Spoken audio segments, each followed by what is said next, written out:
I'm Robert Costa in Washington, and this week on Face the Nation, former President Donald Trump faces yet another legal setback. And with the South Carolina Republican primary less than a week away, Nikki Haley is fighting to stay in the race. Crooked judge, crooked judge. He's a crooked judge. Former President Trump lashes out about his latest legal turmoil. A New York judge ordering him to pay nearly $355 million in a civil fraud case. It's a sham case. There were no victims, no defaults, no damages, no complaints, no nothing. And with days to go until the next GOP contest, his lone opponent seeks an opening.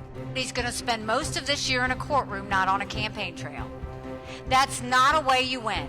Meanwhile, foreign aid sparks debate on the campaign trail. You've got Congress saying, well, do we support Ukraine and Israel, or do we support the border? That's a false premise. We can do both. We'll hear from both of South Carolina's Republican senators, Tim Scott and Lindsey Graham, about their recent trip to the U.S. Mexico border and how the death of Putin critic Alexey Navalny will impact the push to aid Ukraine. Then, South Carolina Democrat Jim Clyburn was key to Joe Biden's 2020 primary win. We'll hear whether he has any concerns about President Biden's re-election. Finally, on this President's Day weekend, a discussion on leadership, character, and American values. It's all just ahead on Face the Nation.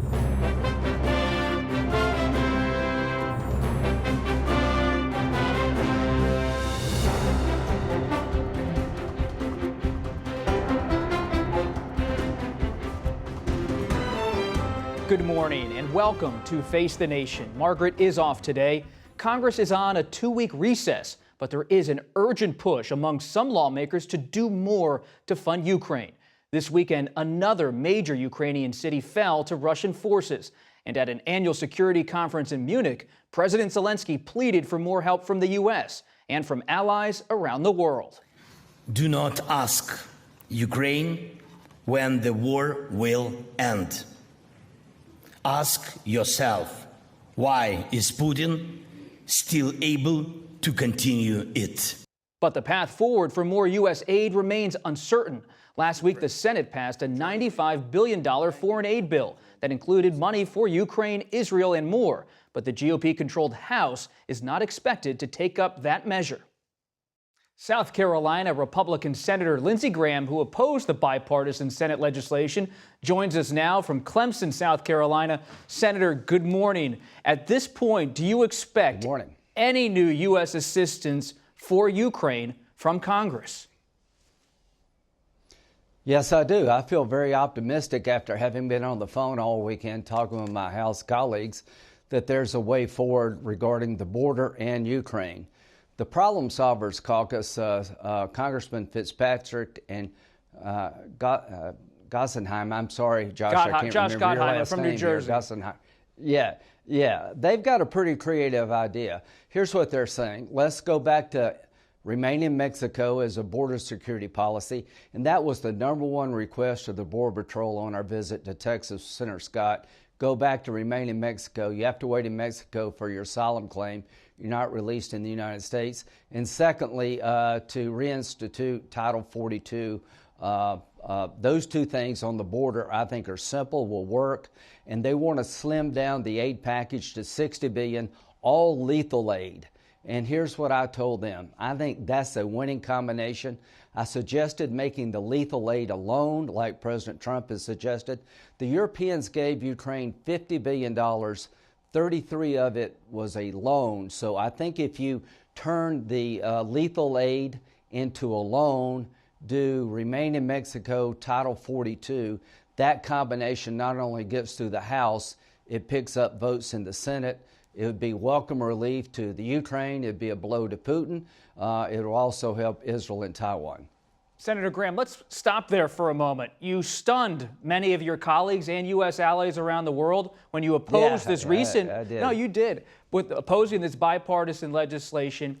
Now it seems you are prepared to support this emerging House legislation from some of these centrist Republicans and Democrats. To be clear, this is a $66 billion package that goes across Israel, Ukraine, and border security. Are you saying this morning that you are a yes vote on the Fitzpatrick House proposal? Yes, I am saying that the House proposal, it depends on how it's written, makes perfect sense to me. I think you'll pick up 6 to 8 Republicans who want to help Ukraine but believe that the bipartisan border bill was not sufficient enough. Why did I vote no? I want to help ourselves by securing our border. I want to help Ukraine, Taiwan, and Israel. The border provisions were not adequate to the task, even though there were many good things. So Remain in Mexico is the #1 game changer. You put that in the package. You slim down the package to lethal aid, but I would support humanitarian aid, smaller in number, if it was a loan. Again, the Europeans have made 33 of their $50 billion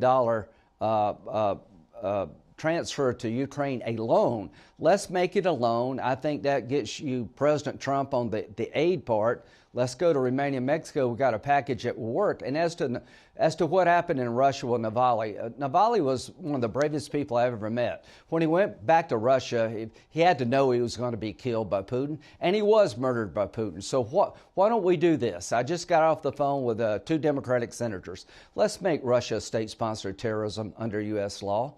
Let's make them pay a price for killing Navalny. It would allow the Navalny family to go to U.S. court and sue Putin's Russia for killing of their loved one. A state-sponsored terrorism designation is a game changer. It would allow more sanctions. It would open up the American courtroom. Do you expect legislation on that this week? Yes, absolutely. President Biden told Putin, if something happens to Navalny, you're going to pay a price. President Biden, I agree with you. The price they should pay is to make Russia a state sponsor of terrorism like Iran, Cuba, and North Korea. They deserve this designation. Putin's been killing people, opposition leaders, for decades now. He's dismembered Syria. He's one of the world's worst actors. He's an indicted war criminal. Yeah. I want to come back to what you said about this news you just made, that you're now supporting House legislation on Ukraine funding after opposing the Senate legislation. You said you think you can get former President Trump to buy in on some components. That's a big guess. Have you spoken to former President Trump about your new support for this House bill? And are you confident you can convince him to not try to kill what Brian Fitzpatrick, the House member from Pennsylvania, is putting forward? Good question. I have not spoken to President Trump about this package. I spoke to President Trump earlier in the week about making the aid to Ukraine a loan. This was his idea, not mine. We did Lend-Lease to Britain. We're $34 trillion in debt. Ukraine has minerals. They have a lot of resources. Israel has a strong economy. They've been hurt badly by October the 7th. Taiwan is a pretty rich nation. Why don't we do this? Make a favorable loan to all 3 of these allies. Let them pay us back when they can, if they can, because we're $34 trillion in debt. That's the Trump idea. If you embrace that, I think you get a lot of votes in the House and the Senate. President Trump says, let's wait on the border. With all due respect, we cannot wait. It's a national security nightmare. A 2,000% increase in people on the terrorist watch list coming across the border in 2 years.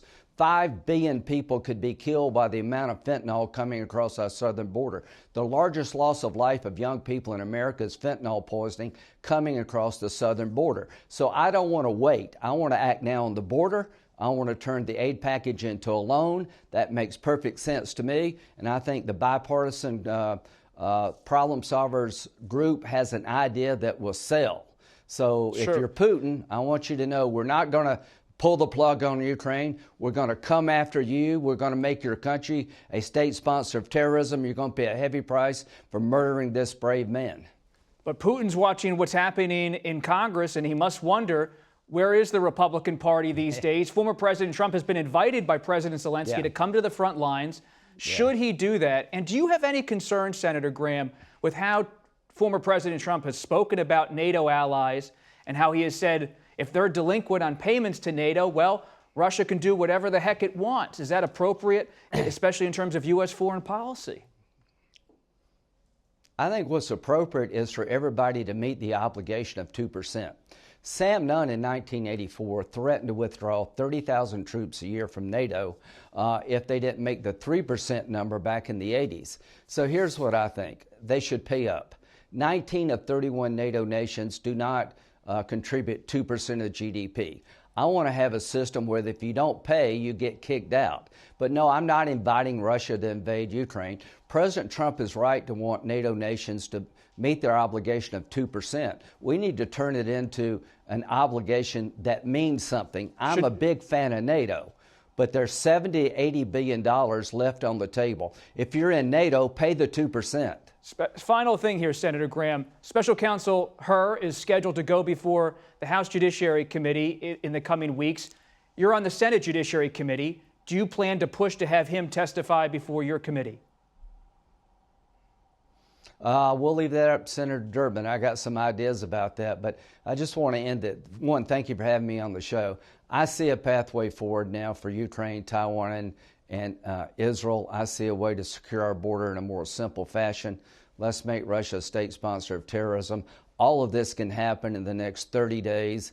It would be a game changer for the world. So we'll see what happens. The talks seem dead. Now they seem alive. Senator Lindsey Graham of South Carolina, thank you. Thank you. We turn now to South Carolina's other Republican senator, Senator Tim Scott. He joins us this morning from his home state. Senator, thanks for being here. Former President Donald Trump has spent a lot of time in the courtroom in recent days, and his opponent, Nikki Haley, says that's a burden potentially for Republicans nationwide to have a standard bearer who's in the courtroom. Does she have a point? She does not. Here's what we know without any question, that this has only exposed the two-tier justice system that many Americans fear. You have a justice system that hunts Republicans while protecting Democrats. Bob, one of the most compelling pieces of evidence towards this fact is Special Counsel Hur's report that said that absolutely without any question, Joe Biden mishandled classified sensitive material. At the same time, you have courts actually targeting and running after Republicans, not just, however, the former president, but whether it's pro-life activists or folks showing up at school board meetings being referred to by this Department of Justice as domestic terrorists. We have a two-tier justice system that is being exposed. You talk about the Justice Department being weaponized, but that's a claim made without evidence here, that it's somehow being weaponized. You have to have intent when it comes to making that kind of claim.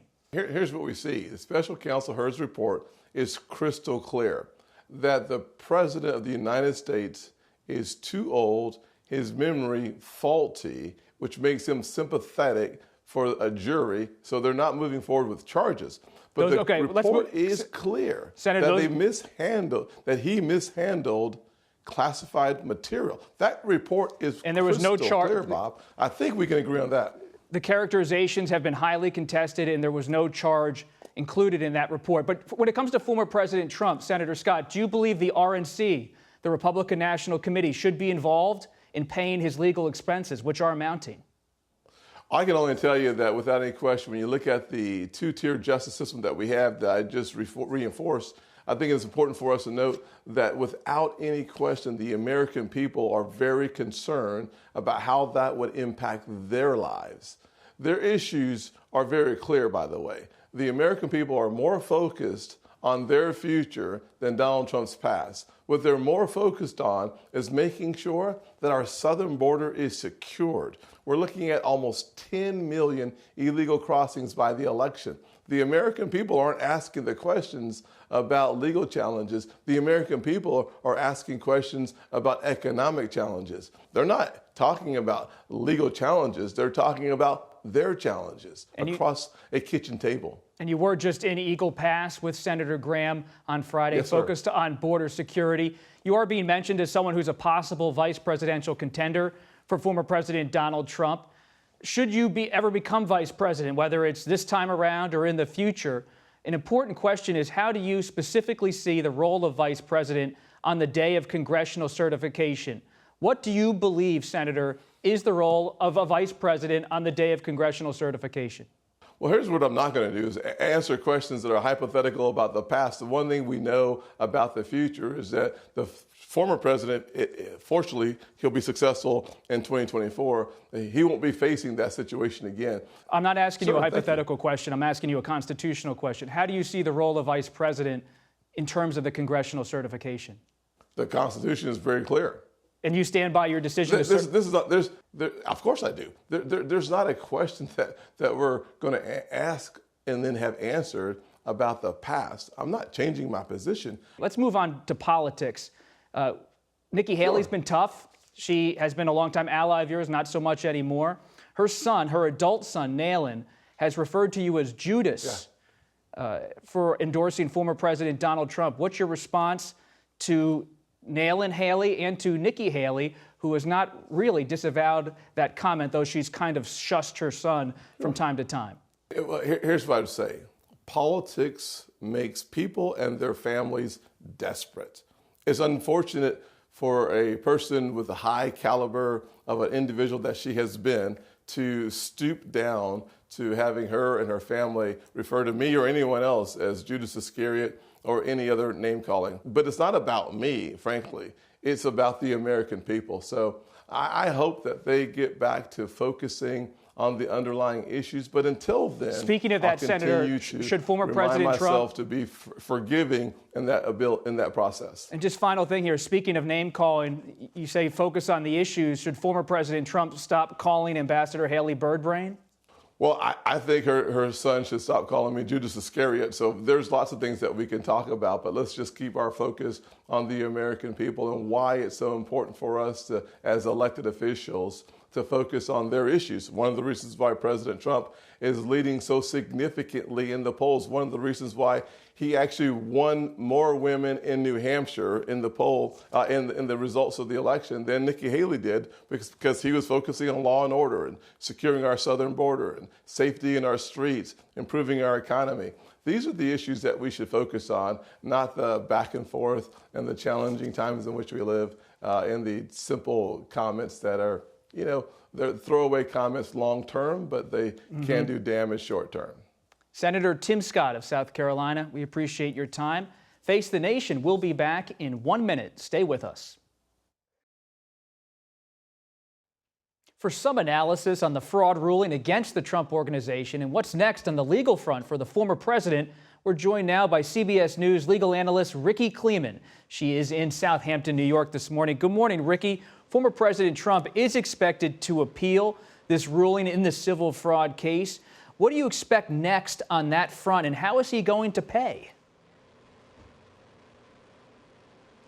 Well, let's look at if he has a good appeal, and I think that many legal experts would agree that he does, and for two reasons. Number one, this is a statute out of the state of New York that was designed against fraud, but consumer protection fraud.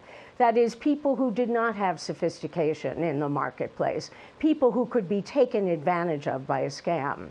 Here, the president's lawyers have persisted in saying that there was no victim here, that the banks were repaid. They were never late with the payment. The banks were happy to do business with them. The banks could do due diligence, and the banks went away happy, and the banks were satisfied. So they have challenged this law from the very beginning, and an appellate court might want to take a look at it because it is a way of putting an industry or a company out of business. Secondly, Donald Trump and his lawyers will look for a reduction in the amount of the penalty. The penalty is astronomical. When you look at how you go forward with an appeal, what you have to do is within 30 days either post the amount of the penalty up with interest, so it's 120% of the penalty. And we're really talking about something like $450 million to post. If you can't do that in cash, you're going to have to find assets that will be collateral for a surety company. This is a mighty task for financial advisors at dealing with Donald Trump and the organization to get the money or the bond for that appeal.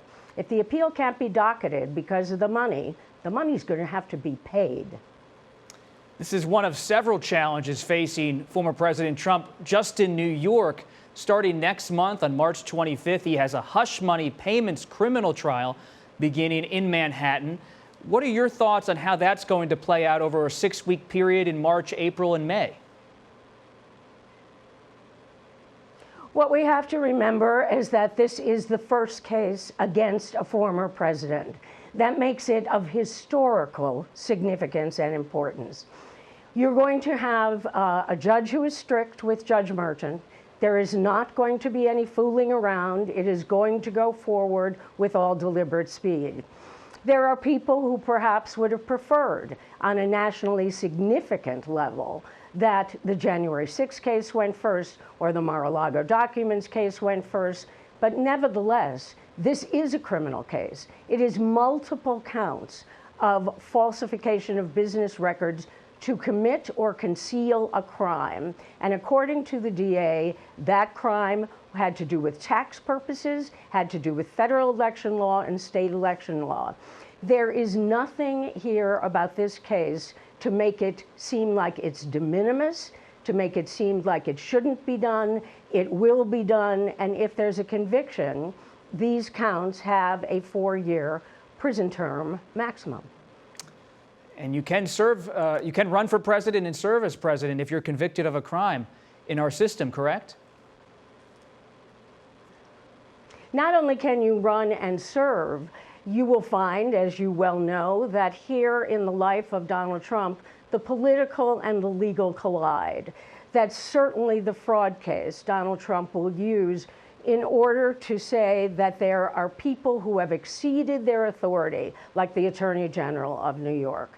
Then he looks at the New York case. He will be able to campaign that the district attorney has exceeded his authority by going forward with these kinds of cases. So it plays into the political reality at a very important time on the political calendar. And Ricky, down in Fulton County, Georgia in recent days, Fani Willis took the stand. Do you expect her to be dismissed or disqualified from the Georgia election interference case? Well, it was a salacious couple of days on television, watching in a camera in the courtroom, to hear about the personal, intimate relationship of District Attorney Fani Willis and the special prosecutor that she hired, who was her lover for a period of time. The salaciousness of this and the fact that she decided to testify when she was angry leads us to a point that it has probably hurt her credibility. The case will not be dismissed. I doubt that she will be disqualified. But ultimately, although she wins the motion, I would say that it could be said politically that the case then legally really becomes a loser. We'll leave it there. Ricky Kleeman, thank you so much. And we'll be right back with a lot more Face the Nation. Stay with us.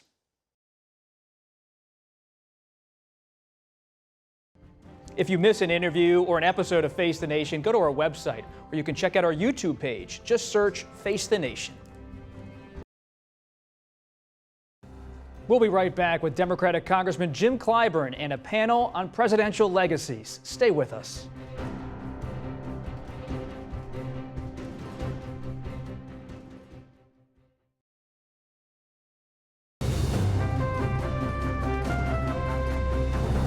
Welcome back to Face the Nation. We go now to Congressman Jim Clyburn. He's in Santee, South Carolina. Congressman, good morning. Thanks for being here. We appreciate it. Well, thank you very much for having me. Congressman, you are a longtime confidant of President Biden. When you look at his re-election campaign right now, you're optimistic, I know, but what's your biggest concern? What keeps you up at night politically? Well, the thing that keeps me wide awake are the misinformation efforts that are underway throughout this campaign. I've heard so much from people sharing with me things that just aren't true. So much from people who seem to feel that everything they see or hear via the internet has some substance to them. And so that's the thing that keeps me up, whether or not we're going to have a campaign for the presidency free of all of these interruptions and all of the misinformation. What specifically are you speaking about? Well, we remember what happened up in New Hampshire when people using AI replicated the voice of Joe Biden and put things out over the air that were not true. We've already seen some of that taking place here in South Carolina regarding the Republican primary, inviting Democrats into the primary, saying things over the air that just are not true. So you're worried about how information is received by voters, how they understand this campaign. But what about turnout? You've seen how the Biden administration's support for Israel and its war with Hamas has sparked some protests at events across the country. Are you concerned that Democratic turnout could be soft among some young voters and others because of the Biden administration's position on that issue? Well, I'm concerned about the issue like everybody else is. I'm concerned about what's going on in Russia. And I think that all of that is part and parcel of the same thing. And of course, we're hearing from a lot of people who are concerned about what is happening currently with the leadership in Russia, with what's going on with the Ukraine war, what's going on in Israel with the Gaza Strip. All of these are big concerns that all of us have. But when you have these concerns, you're looking for people who can lead us through this stuff. And nobody is better equipped to do that than Joe Biden. He has the experience, he has the wisdom, he has the demeanor, he has the relationships, he has what it takes to get this country to where it needs to be and to maintain the relationships we need to have with our allies around the world. That you're not going to find on the other side of the aisle. You said he should stay steady with U.S. allies. When it comes to Israel, should he stick with his position on Prime Minister Netanyahu or perhaps rethink that relationship? Well, I'm not too sure that we know exactly what their relationship is with Netanyahu. I've talked to the president about this. And of course, he is not going to be public with everything he says to Netanyahu. But I know this. He feels about the way I feel when it comes to Netanyahu. His leadership has not been good for Israel.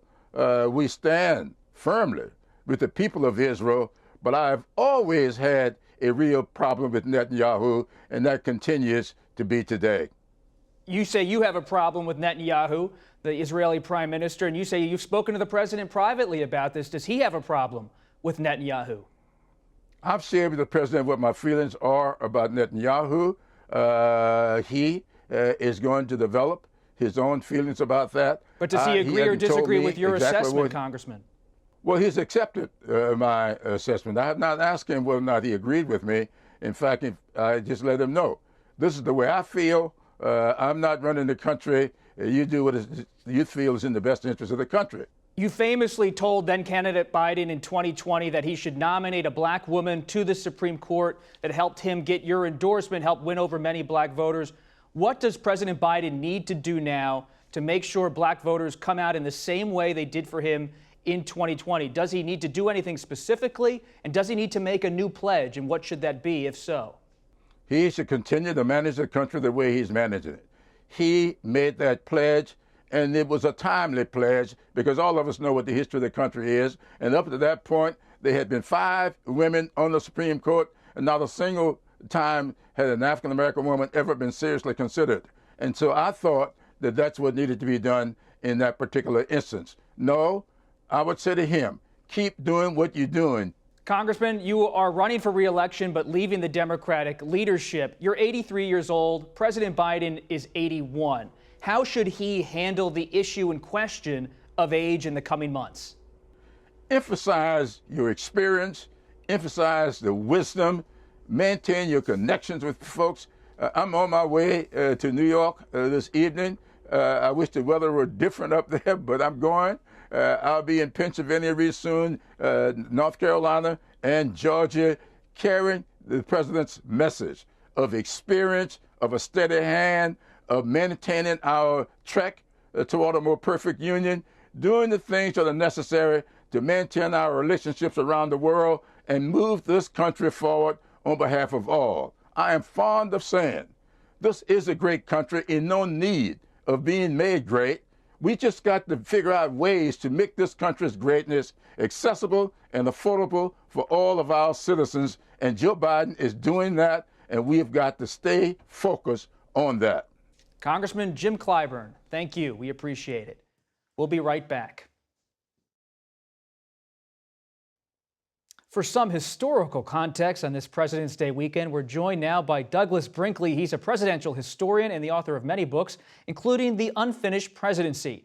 And we're joined by Amy Parnes, a national political reporter. Her latest book, co-authored with John Allen Luckey, chronicles President Biden's 2020 campaign. It's so great to have both of you here. I love reflecting on the presidency, President's Day weekend. And Doug, we'll begin with you. You are close with former President Jimmy Carter. You've written a wonderful book about his unfinished presidency after he left the White House. He's now down in Plains, and it's a year ago today. Former President Carter entered hospice care, and a year later, he is still with us. Tell us about what you know from the Carter family, how he's doing. I know it's a tough year, and what his presidency means.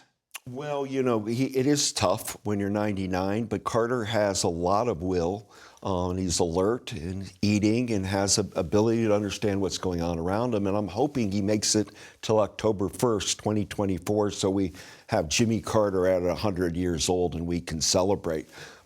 He's kind of beat cancer before, but he's focused on eradication of guinea worm disease that used to ravage, over 20 African countries, and he knows they're very close to doing away with that horrible disease, and he's been the progenitor of that effort, and he still has a cognizance about that. As for who he is, he's looking better and better every day in history because you pull back and look at that one term and you're seeing the Camp David Peace Accord, Egypt and Israel. Look at what we have now. Environmental front, he put as much land as the state of Alaska, of California aside in Alaska. And that's only going to grow when climate happens, all that he saved. He injected human rights into our diplomatic parlance. He's the person who recognized the People's Republic of China, not Nixon officially. And the Panama Canal Treaty, the list goes on and on. He created FEMA, Department of Energy, Superfund sites. So on paper, you look at all of this and you're saying it's a remarkable one-term president who, by the way, is going out with the love of the world, a Nobel Peace Prize, and his integrity intact. And Amy, as Faulkner said, the past is really never past. You think about President Joe Biden, who you've covered so closely. He endorsed Jimmy Carter in 1976 when Carter ran for president. He's been to Plains to visit with the former president and the late First Lady Rosalynn Carter. And there was something about Carter always feeling misunderstood by official Washington, and Biden, a longtime insider in Washington, but you still sense from the Biden people these days a sense that he is misunderstood. Yes, and definitely. And when Doug was talking about one term, I think that is a line that is scaring a lot of people inside Biden world right now and scaring a lot of Democrats because they think that he could possibly go down that Carter path and he could be a one-term president. And that is what is driving the campaign right now and driving the White House to prevent him from becoming that. And you're seeing that. There is this worry when you talk to people and they're being candid with you and they tell you what's really going on. There is a worry. They see what's happening in the polls. Biden himself is becoming frustrated with what is happening. And you see that they're looking at the polls and saying, okay, what can we do better? How can we communicate our strategy more effectively? Because I think they know when they're being candid with you that they have failed. And when you look at the Biden campaign, it's not only President Joe Biden, it's Vice President Kamala Harris. What's her role in the coming year as this campaign heats up? Well, first off, it really looks like it's going to be Biden-Harris, and you're reading all these people thinking Biden's going to drop out, and I don't believe it for a minute. Certainly not until, say, June. I mean, Joe Biden's going to collect all the delegates and own the Democratic Party, and hopefully he'll go on with Kamala Harris. That's their plan. Now, if Biden had to drop out for some reason, I would say poll numbers hitting 22%. then they'd have to probably turn to Kamala Harris unless they were going to do something at the convention, like with the Michelle Obama, Admiral McRaven ticket as some sort of vast surprise. But that's pie in the sky. It's very pie in the sky. But I've noticed, Doug, that Jill Biden, the First Lady, has been out front working with the president, urging supporters to rally behind him. Do you believe she's a vital part of this campaign? She is the vital part. Dr. Jill Biden is it. You know, if you go back to 1952, Harry Truman could have run, and he didn't. Why? Well, the Korean War and, but Bess wanted to go back to independence. She didn't like it in Washington. If you cut to 68, Lyndon Johnson was quit in March of 68, and people will say because of Walter Cronkite. No, the big thing was his health was bad. He had a bad heart. He was smoking, high blood pressure, tension, and Lady Bird Johnson didn't want to stay in it. He wanted, let's go back to Texas, and convinced Johnson to step down. So the Truman, I'm giving you two, Truman could have stayed on, and Johnson, and they both said, no, it's because their wives, their spouse said enough. That's not the case with Jill Biden. She likes power. She wants to stay. She wants some sense of revenge. She teaches in Virginia Community College. This milieu around our building here, this is her home. And the idea of relinquishing it all after you've taken the slings and arrows of the last years of attacks, and at the last minute, just when you get all the delegates, you're going to say, I'm going to open it up to a bunch of people. It's very childish when you read those kind of reports. Yeah, I see no reporting that that's going to happen. No, I don't think he would ever. I mean, he feels that he is the most capable person of beating Trump. He said it publicly. He said it privately to former President Barack Obama. He said it to countless people. He thinks that he's the only one in the game who can do this. And he points to 2020 and even dating back to 2016. You know, he actually had beef with Hillary Clinton for a while because he thought, you know, if he would have run instead, he could have beaten Donald Trump. And here we are, you know, in this, he thinks, in this whole mess. So, but his problem is right now that he's going to have to counter all these polls that say that, you know, people don't have confidence in him anymore. When you see polls from 2020, he was supposed to be the guy who united the country, who was there to bring everyone together, who was the, you know, he talked about the soul of the nation. And a lot of people look around, they look at their bank accounts and they say, look, I'm not feeling great about things. I think that the country has become more divisive, and I think that he might pay the price for that. I hear from my sources close to President Biden that he's so frustrated behind the scenes because he'll point to economic data, even if people feel inflationary pain. He knows they might be unhappy with the economy, but he points to the stock market and other data factors and says things are going well, things are getting better. And he's frustrated about the media all the time, talking about his age. How is that frustration playing out behind the scenes? It is. He's very frustrated, according to people I'm talking to, and all those reports are true. He's increasingly saying, we have done so much. Look how much we have accomplished. Why isn't this out there more? And that's what I was talking about earlier. When you talk about a communications strategy, he is having a communications problem, and that is what they're going to have to figure out quickly. Doug, you've written extensively about former President Ronald Reagan. Listening to Senator Lindsey Graham, you hear the tension now in the GOP when it comes to foreign policy. Is this Reagan's party at all anymore? Is it all now in the imprint of Trump, especially when it comes to issues like Putin, Russia, foreign affairs, Ukraine? It's Trump's foreign policy. The days of Reagan are over. Reagan has more in common with Bill Clinton's presidency or Barack Obama's. Ronald Reagan always despised Russia and the Soviet Union because he saw it as totalitarian. He bet on that as a governor in the 1960s, giving ardent speeches, democracy will prevail. Famously, he went and gave his Boys a Point to Hawk speech at Normandy, Peggy Noonan's speech, among others over there, and said, we liberated the first half in World War II of Europe, and now we've got to liberate the second half. So the breakup of the Soviet Union that happened under Bush 41 in 1991, that's the kind of thing Ronald Reagan loved. And Reagan would be ill, and particularly his former great Secretary of State, George Shultz, to see this militarization in space that Russia's trying to do to come up with new satellites that are nuclear things. Reagan and Shultz wanted to start reducing nuclear weapons in the world, not increase them. Foreign policy also an issue for President Biden. I remember we'd be up on Capitol Hill in recent decades covering him when he was chairman of the Senate Foreign Relations Committee. Now he's been focused on Ukraine, focused on the Middle East. You heard from Congressman Clyburn. I asked about the protests at some of these Democratic events, about the Biden administration's support for Israel in its war with Gaza. How does the Biden White House and your Biden sources think about foreign policy, but especially what's going on in Israel as they try to galvanize their own coalition? That's the big problem right now and the big question. They're trying to walk this tightrope, if you will, because they have to appease the base. The base is not happy. They know they're not happy. And you see him slowly walking back. He was very, very deferential to Israel in the early days of the war.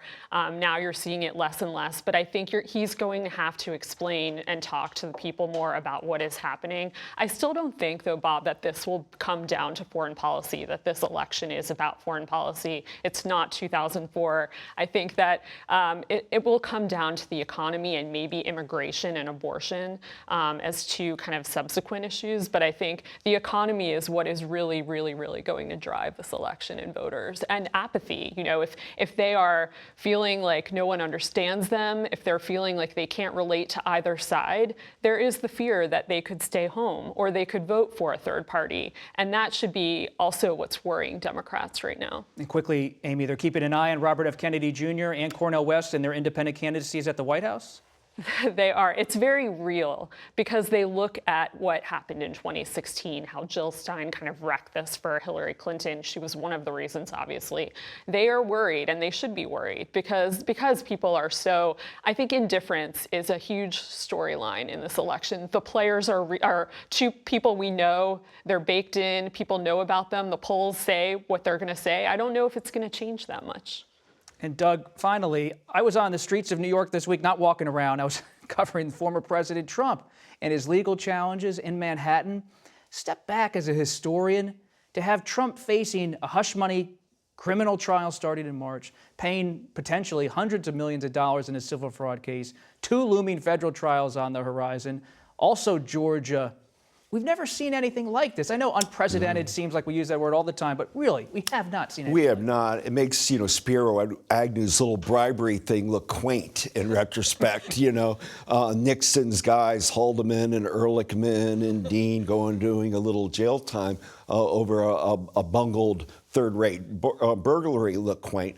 This is somebody, Donald Trump, who's been a predatory capitalist, getting money from wherever he can and making up products, elevating his own self-worth. So what does it remind one of? Another American tradition, gangsters and cons, in the sense that we elevate them. I mean, you go to Chicago, you don't hear the stories of the great politicians of that era. You hear about Al Capone and and Dillinger in the West, Billy the Kid and the like. So he's kind of an outlaw president and ex-president, and our country's a lot in the country like that. And Trump, of course, denies any wrongdoing in all of those cases. Douglas Brinkley, Amy Parnes, we really appreciate it, and we'll be back in a moment. A celebration last week in Kansas City that was meant to mark the Chiefs' win in the Super Bowl took a horrifying turn when a burst of gunfire killed one person and injured nearly 24 others. Our Mark Strassman has more. Gunshots, panic on parade in Kansas City.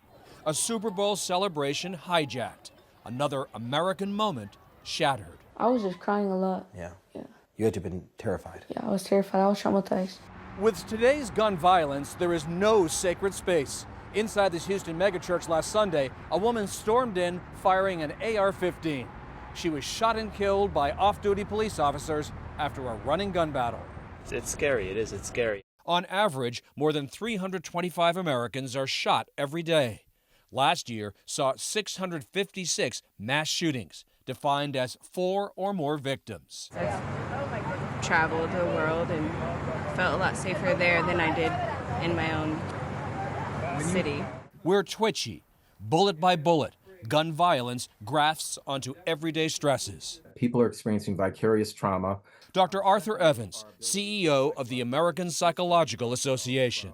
How significant is this stress? We have about a third of people in the country who are saying that their behavior has changed because of mass shootings. Right after mass shootings, Evans says 75% of Americans report significant stress, and that parents of young children especially have concerns about their kids' safety. When you're talking about churches and synagogues and shopping malls, we have less of an ability to distance, and I think that has a different kind of impact on us. On the polarizing issue of guns, a majority, 56%, favor more restrictions, according to Gallup. I'm a gun owner. It should be, harder for certain individuals to obtain a gun. Owning guns makes millions of Americans feel more in control. But with gun violence, anxiety climbs because people feel they've lost control. Why haven't I got shot? I don't know. Guns in crowds have become a new American anxiety. Kansas City, a reminder of Denver's NBA championship parade last year when 2 people were shot. People just can't go buy a gun or an assault rifle and go kill people.